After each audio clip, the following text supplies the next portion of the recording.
দর্শক, আমরা এই মুহূর্তে যেতে চাই রাজশাহীতে। সেখানে গাজায় যে ইসরায়েলি বাহিনীর বর্বর হামলা হয়েছে এবং সেটি নিয়ে বাংলাদেশে অন্যান্য সারা বিশ্বের মতো বিশ্ববিদ্যালয়ের শিক্ষার্থীরা আন্দোলন করছেন, প্রতিবাদ জানাচ্ছেন। আমরা যেমন ঢাকার খবর জেনেছিলাম, এই মুহূর্তে আমরা জানবো রাজশাহীর খবর। আমাদের সহকর্মী রাশেদুল হক রুশো যুক্ত হয়েছেন এই খবর নিয়ে।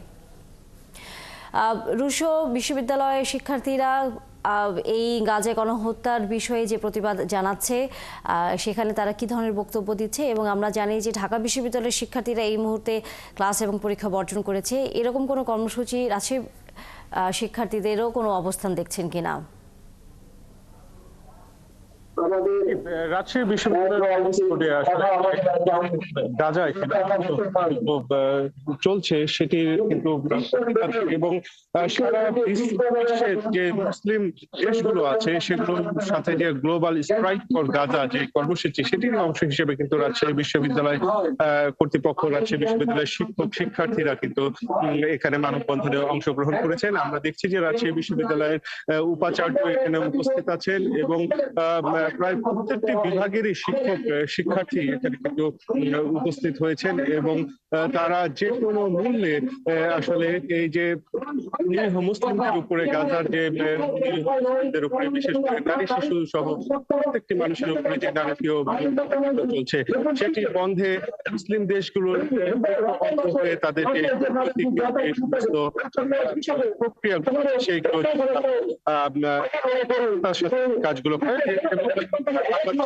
বর্তমান সরকারের প্রতিও তারা এখান থেকে আহ্বান জানাচ্ছেন বাংলাদেশ সরকারের পক্ষ থেকেও যদি যে সমস্ত আসলে যে কাজগুলো করা দরকার সেগুলো কিন্তু যেন দ্রুত কূটনৈতিকভাবে তুলে ধরা হয়, সেই বিষয়গুলো কিন্তু বলা হচ্ছে।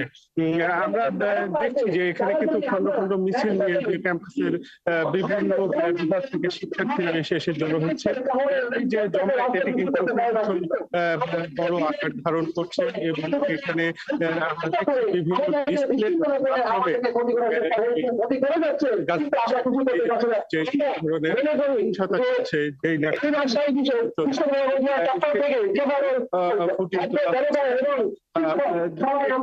শিক্ষকদের সাথে আমরা একটু কথা বলার চেষ্টা করব। এখানে আছেন যে শিক্ষকরা আছেন, আমরা একটু তার সাথে কথা বলার চেষ্টা করি।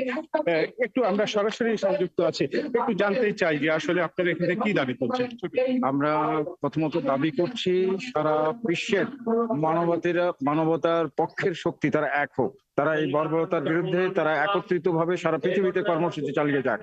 দ্বিতীয়ত, বাংলাদেশ সরকারের কাছে আমরা সুনির্দিষ্টভাবে দাবি করি যে বাংলাদেশ সরকার সর্বোচ্চ কূটনৈতিক প্রচেষ্টার মাধ্যমে এই ফিলিস্তিনি সমস্যা, ফিলিস্তিনি গাজাবাসীর উপরে বিশেষ করে যে বর্বরতা, এটা বন্ধে অবিলম্বে একটা পদক্ষেপ নিক।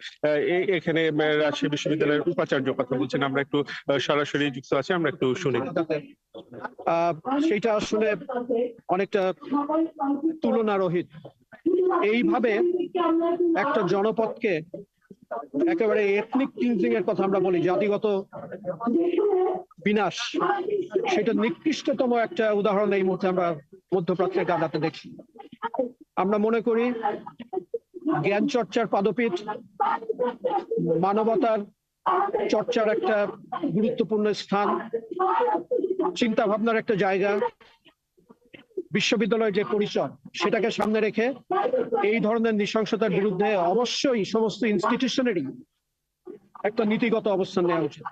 আমরা শুনছিলাম যে রাজশাহী বিশ্ববিদ্যালয়ের উপাচার্য বলছিলেন যে সমস্ত শিক্ষা প্রতিষ্ঠান, বিশেষ করে বিশ্ববিদ্যালয়গুলো, তাদের কিন্তু এক ধরনের ধন্যবাদ রাশেদুল হক রুশো।